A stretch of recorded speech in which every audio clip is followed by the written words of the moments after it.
A defining characteristic of Thargelia was the use of scapegoats to thwart external events like famine, drought, plague, or anything else that posed an existential threat to the community.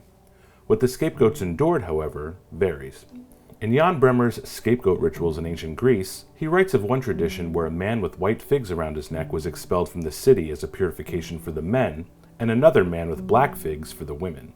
But there are also more violent traditions, such as young men being chased over the border with stones, thrown off cliffs, or cast into the sea.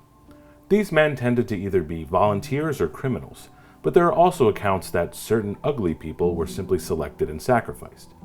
Prior to these dramatic ends, scapegoats were celebrated, sometimes for an entire year, before suffering their fate. Bremer notes that this kind of sacrifice is a motif which we frequently find in ancient Greece, recounting the tale of two girls who killed themselves under the advice of an oracle so that Thebes could defeat Orchomenos in battle, as well as the story of the daughters of Orion, who killed themselves in order to stop a plague, and the legend of the daughters of Erechtheus, who died to prevent Demopolis from invading Athens. The deep history of individuals being sacrificed for the good of the community is essential to understanding ritual and the role it played in their religion. Thargelia's placement in the Greek calendar is also significant. The scapegoats were expelled on the 6th of the month, Thargelian, the same day that the Greeks celebrated the fall of Troy, the victories of Marathon and Plataea, and even the victory of Alexander the Great over Darius. The evolution of this festival is a sign of a pan-Hellenic movement of the times. As we will see later, Thargelia in Athens may be associated with Apollo Delios, showing how a connection may coincide with the alliance between Athens and Delos in 425 BC. But the tradition at the core of the ritual reflects an aspect of humanity that continues to this day: seasonal renewal and purification. Thargelia used scapegoats to cast out wickedness before the spring.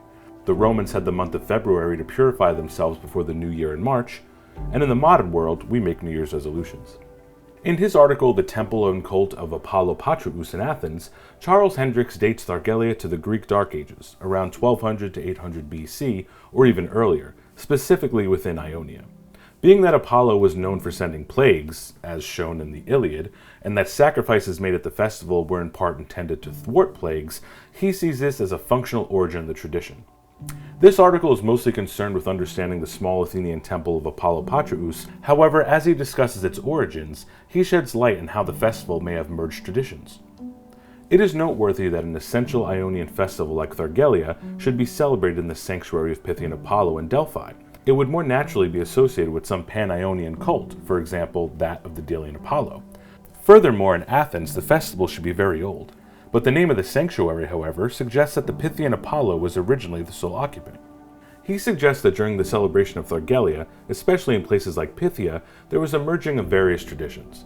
Apollo of the oracle, Apollo the protector of the Ionian families, and Apollo the averter of evils each had a role to play in Greek society, and Hendricks argues that all the epitaphs were simultaneously celebrated at the festival. There are three distinct sacrifices offered to Apollo during Thargelia at Pythion. One to Apollo Alekakos, another to Apollo Patruus, and a third and last to Apollo Pythios. The spread of the festival itself can also be viewed in a political light. As Athens began to be in league with other city-states in Ionia, they adopted the title the Mother City of the Ionian Race, and by celebrating an Ionian festival in the heart of Athens and erecting a temple to Apollo with Ionian and Delian epitaphs, it helped to link religion to its pan-Hellenic control.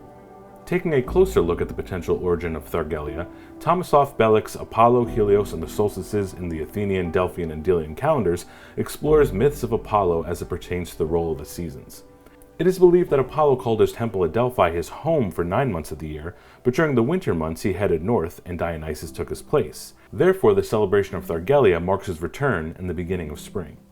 Because of that, Bilik suggests that the festival may have originally been in honor of Helios, the sun god, to celebrate his return, especially since there are conflicting accounts that link Apollo to a different season. Thus, the Athenian tradition indeed associated the epiphany of Apollo with summer, if not the summer solstice, while the Delphian tradition, as opposed to that recorded in the 6th century Greek poet Alcaeus' verses, associated it with spring. As Pan-Hellenism assimilated traditions, it could be the case that the Ionian celebration of Helios, Thargelia, was mixed with the Delian celebration of Apollo and formed the more commonly known tradition. This marries well with Hendricks' dating of Thargelia to the Dark Ages, and perhaps one tradition of Apollo chasing away plagues was merged with another tradition of celebrating the end of winter, and a new holiday was formed.